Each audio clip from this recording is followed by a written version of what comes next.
दुनिया की तमाम छोटी और बड़ी खबरों के लिए हमारे चैनल को सब्सक्राइब करना न भूलें और बेल का बटन जरूर दबाएं। मैं सहल कुरैशी। दोस्तों, राम मंदिर के नाम पर चंदा उगाही को लेकर दंगे हुए थे, ये हम सभी ने देखे। किस तरीके से राम मंदिर के नाम पर चंदे के लिए रैलियां निकाली गई और किस तरीके से पथराव, ये तमाम चीजें ये हमने देखा पिछले दिनों। लेकिन अब जो कहते हैं ना कि अति हो गई है, हद पार हो चुकी है कुछ चीजें। हुआ ये कि दिल्ली हाईकोर्ट में एक मामला पहुंचा है। एक स्कूल की प्रिंसिपल हैं, उनका नाम है हेमा बजाज। उन्होंने कई गंभीर आरोप लगाए हैं। राम मंदिर में चंदे के नाम पर उन्हें कुछ टारगेट दिया गया कि आपको 70,000 रुपए से लेकर 1 लाख रुपया चंदा आपको इकट्ठा करना होगा। आप सोचिए, स्कूलों की टीचर्स को, प्रिंसिपल्स को राम मंदिर में चंदे में लगाया जा रहा है। दोस्तों, इस देश का क्या होगा? इस देश में टीचर्स छात्र छात्राओं को क्या पढ़ाएंगे, ये आप अंदाजा लगा सकते हैं। दूसरी बात, इस मामले के अंदर हाई कोर्ट ने स्कूल का जो प्रशासन, स्कूल की जो बॉडी है, उसको नोटिस जारी किया। इसमें कई गंभीर आरोप जो है वो हेमा बजाज ने लगाए हैं। हेमा बजाज का कहना है, मैं प्रिंसिपल हूं, मैं किसी क्लास की टीचर नहीं हूं, मैं क्लास टीचर नहीं हूं। यानी प्रिंसिपल है, वो कभी भी किसी का भी कुछ भी लेक्चर कुछ सब्जेक्ट के ले लेती होंगी, वो एक अलग बात है, वो कोई क्लास टीचर नहीं है। उनका कहना है कि सभी टीचरों के, जिस तरीके से टीचरों को दिया गया, इसी तरह मुझे भी कहा गया था कि मैं 70,000 रुपये से 1 लाख रुपया चंदा लेकर दूं राम मंदिर के लिए। और यह भी कहा गया कि आप वो चंदा कहीं से भी लाइए। आप वो चंदा या तो छात्र छात्राएं जो है उनके माता पिता से लाइए, या फिर आप बाहर जाकर, मार्केट में जाकर दुकानों से लेकर आइए। आप सोचिए किस तरफ देश को ले जाया जा रहा है धर्म के नाम पर। आपकी आस्था, मेरी आस्था, मैं आप पर क्यों थोपूं, आपकी आस्था आप मुझ पर क्यों थोपें। और चंदे के नाम पर इस तरीके से स्कूल की टीचर्स को, स्कूल के प्रिंसिपल को प्रताड़ित किया जाना बड़ी हैरानी की बात है। दोस्तों, इसमें ये आपको बता दें कि अयोध्या में राम मंदिर निर्माण के लिए आरएसएस समर्थित संस्था समर्थ शिक्षा समिति द्वारा प्रबंधित सभी स्कूलों के कर्मचारियों को फरवरी 2021 में सोसाइटी द्वारा 70,000 रुपए से 1 लाख रुपए एकत्रित करने या योगदान करने का लक्ष्य दिया गया था। जैसा मैंने बताया कि यह कहा गया कि 70,000 रुपया से 1 लाख रुपया या तो आप अपनी जेब से दो या आप कहीं से भी एकत्रित कर दो। आप सोचिए, ये जो टीचर हैं वो चंदा नहीं दे पाई, 70,000 से 1 लाख रुपया नहीं दे पाई। 5-6 हजार रुपया कुछ उन्होंने दिया तो उन्हें स्कूल से सस्पेंड कर दिया गया। इतनी हैरानी की बात है दोस्तों। उस टीचर का यह कहना है कि मेरी इतनी गुंजाइश नहीं थी कि मैं इतना पैसा दे सकूं, और मैं मार्केट में कैसे जाऊं लोगों के सामने हाथ फैलाने इस तरीके से चीजों के लिए।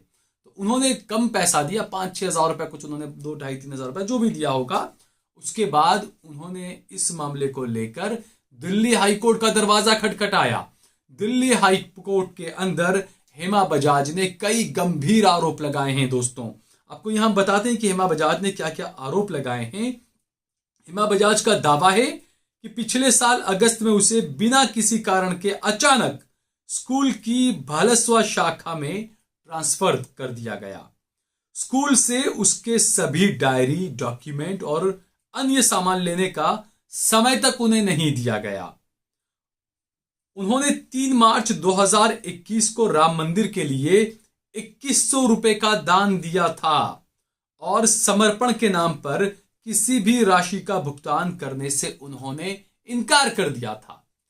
हेमा बजाज ने कहा था कि मेरी गुंजाइश इतनी है कि मैं 2100 रुपए दे सकती हूं, उससे ज्यादा मैं नहीं दे सकती हूं। जबकि टारगेट दिया गया था 70,000 रुपए से 1 लाख रुपए का राम मंदिर के चंदे के लिए। और जब वो चंदा नहीं दे पाए टीचर, तो उन्हें सस्पेंड कर दिया गया। टीचर हाईकोर्ट पहुंची, हाईकोर्ट ने नोटिस जारी किया है स्कूल को और हाईकोर्ट ने जवाब मांगा है। वहीं याचिकाकर्ता के वकील जो हैं खगेश झा, उन्होंने दलील देते हुए कहा है कि हेमा बजाज द्वारा राम मंदिर के लिए योगदान से छूट देने के अनुरोध को स्कूल प्रशासन ने मना कर दिया। इसके बाद प्रशासन उन्हें परेशान करने लगा और उन्हें अपने पद से निलंबित कर दिया। दिल्ली के उप मुख्यमंत्री से उन्होंने इस मामले की शिकायत की और उसके निर्देश पर शिक्षा विभाग ने प्रशासन के खिलाफ जांच शुरू की और उसके बाद ये मामला हाई कोर्ट पहुंचा। याचिकाकर्ता के वकील की दलील है, उन्होंने कहा है कि अदालत को सूचित किया कि शिक्षक का पति 2016 में एक गंभीर दुर्घटना का शिकार हो गया था जिसमें उसकी एक आंख की रोशनी चली गई। महिला के पति को कई फ्रैक्चर भी आए और हादसे के बाद उसकी दिमागी हालत भी ठीक नहीं रहती। ऐसे में उनके इलाज के लिए परिवार पर पहले से ही भारी आर्थिक बोझ है और ऐसे में राम मंदिर बनाने के लिए चंदा उस पर थोप दिया गया।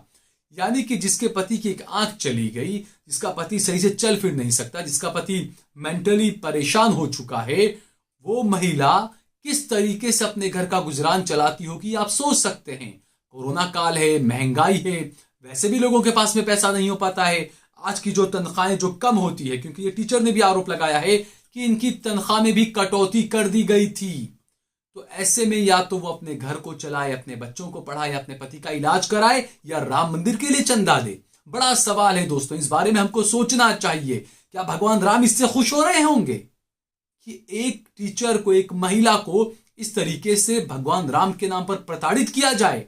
उसका पति बीमार, उसके पास पैसा नहीं है, उसको कहा जा रहा है 1 लाख रुपया ला कर दो। कितना खुश हो रहे होंगे ना भगवान राम इन तमाम चीजों को देखकर।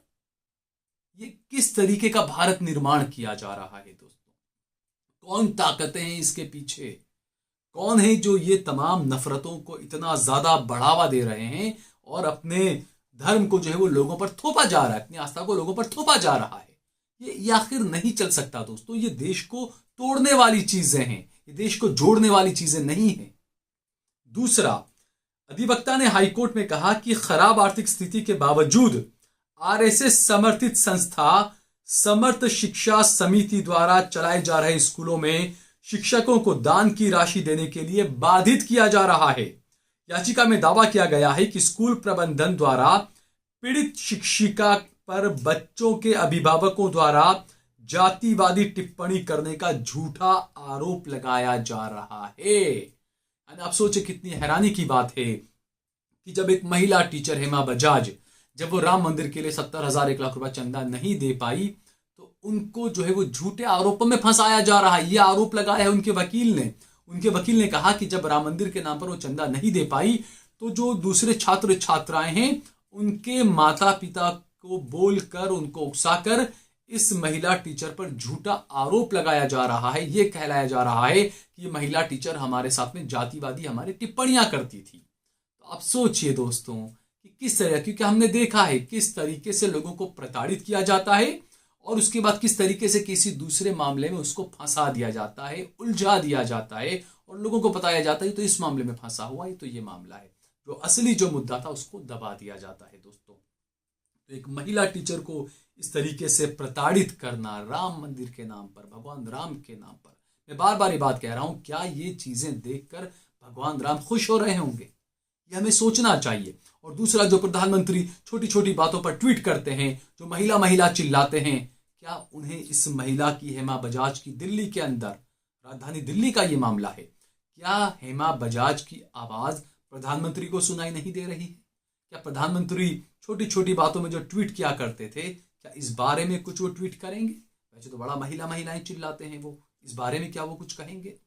लेकिन जैसा मैंने कहा ना दोस्तों कि भाजपा, आरएसएस और जो भी आजकल की राजनीति और चीजें चल रही है, ये खास एक धर्म को लेकर लोगों को उकसाना, धर्म के नाम पर लोगों को उल्लू बनाना, ये जो है वो तकरीबन सभी सियासी पार्टियों का ये अब एक वो चलन इन पार्टियों में आ चुका है कि धर्म के नाम पर लोगों को इतना ज्यादा उकसा दो, धर्म के नाम पर इतना ज्यादा आंदोलित कर दो कि वो लोग कुछ भी करने के लिए तैयार हो जाएं। अब ये महिला का ही जो मामला है, इनसे जो है वो समर्पण राशि के तौर पर 5,000 रुपये ये आरोप लगा इस महिला ने। आप सोचिए, दिल्ली हाईकोर्ट में महिला याचिकाकर्ता का आरोप है कि मंदिर के नाम पर हर साल, ऐसा नहीं कि एक बार आपने दे दिया, हर साल समर्पण राशि के तौर पर 5,000 रुपये लिए जा रहे हैं। हाल ही में इस राशि को बढ़ाकर 15,000 रुपया कर दिया था। आप सोचिए कितनी तनख्वाह होती है स्कूल के टीचर्स की, आप हर साल 5,000 उसमें से ले लेते थे, अब आपने बढ़ाकर 15,000 रुपया कर दिया समर्पण राशि के नाम पर कि आप समर्पण कर रहे हैं। आप सोचिए, जबरदस्ती किसी को प्रताड़ित करके आप उसका समर्पण करवा रहे हैं। वरना समर्पण की बात से तो याद आया, दाऊद का समर्पण आप नहीं करवा पाए। किन किन को आप लाने वाले थे ना? आप विजय माल्या को नहीं ला पाए, आप नीरव मोदी को नहीं ला पाए, आप मेहुल चोकसी को नहीं ला पाए, आप दाऊद इब्राहिम को नहीं ला पाए। लॉलीपॉप आप देते रहे, हम उनको ला रहे हैं, हम उनको ला रहे हैं, उनका समर्पण करेंगे, ये करेंगे, वो करेंगे। तो जिनका समर्पण करना चाहिए, करवाना चाहिए, उनका समर्पण आप करवा नहीं रहे हैं। और बिना वजह एक महिला जो पहले से परेशान है अपने परिवार को लेकर, उसको आप प्रताड़ित कर रहे हैं भगवान राम के नाम पर। क्या जवाब देंगे आप लोग भगवान राम को? आप सोचिए। इस राशि के अतिरिक्त सब स्कूल के प्रधानाध्यापकों को जो है वो और कर्मचारियों को भी 70,000 से 1 लाख रुपए देने की बड़ी रकम जुटाने का इन्हें कहा गया है। और दिल्ली हाईकोर्ट ने इस मामले में दोनों पक्षों की सुनवाई के लिए अब 17 दिसंबर की तारीख तय करते हुए नोटिस जारी किया है। इस महिला ने आरोप लगाया है कि मुझे नौकरी से निकाल दिया गया है, मुझे सस्पेंड कर दिया गया है, मुझे मेरी नौकरी वापस दिलाई जाए, मेरा ट्रांसफर कर दिया गया है, उसको भी सही से वो किया जाए। और दूसरा, मेरी तनख्वाह से पैसा काटा गया है, मेरी तनख्वाह का वो पैसा भी मुझे वापस लौटाया जाए। ये मामला दिल्ली हाई कोर्ट में पहुंचा है। प्रधानमंत्री इस पर क्या कहेंगे, अभी देखने वाली बात होगी। इसके अलावा जो लोग अलंबरदार बनते हैं, महिलाओं के पैरोकार बनते हैं, कौन कौन निकल कर बाहर आता है, ये तमाम चीज़ें आप देखने की चीज़ें दोस्तों, हम इन चीज़ों को देखेंगे। लेकिन हमें ये समझने की भी ज़रूरत है कि आखिरकार किस तरीके से देश को किस तरफ ले जाया जा रहा है। जिन स्कूलों में पढ़ाई होनी चाहिए, टीचरों का काम क्या होता है, वो बच्चों को पढ़ाए, अच्छी सच्ची बेहतरीन शिक्षा दे। लेकिन वहाँ पर टीचरों को आप इस चीज़ में मुब्तला कर देंगे, घुसेड़ कर रख देंगे, तो क्या होगा दोस्तों? इससे पहले हमने देखा था ना, नोटबंदी के टाइम पर जो बैंक कर्मचारी है, उनका बेचारों का काम होता है पैसे गिनना, पैसों का सारा हिसाब करना है, तमाम चीज़ें। लेकिन उन्हें भी जो है वो क्या कहते हैं, वो बांटने के लिए बिठा दिया था कि भाई आप जो है वो लोगों को पॉलिसी बांट दिया, बीमा पॉलिसी बांट दिया। तो ये देश, क्या यही न्यू इंडिया है? क्या यही गुजरात मॉडल है? ये बड़ा सवाल जो है वो देश की जनता इस वक्त पूछ रही है हमारे प्रधानमंत्री नरेंद्र मोदी से। अगर आपको हमारा ये वीडियो पसंद आया हो तो इस पर कमेंट करिए, इसे लाइक करिए, इसे ज़्यादा से ज़्यादा शेयर करिए। और अगर आपने हमारा चैनल देश लाइव सब्सक्राइब ना किया हो तो हमारे चैनल को जरूर सब्सक्राइब करिए और ज्वाइन बटन दबाकर हमारा ज़्यादा से ज़्यादा सहयोग करिए।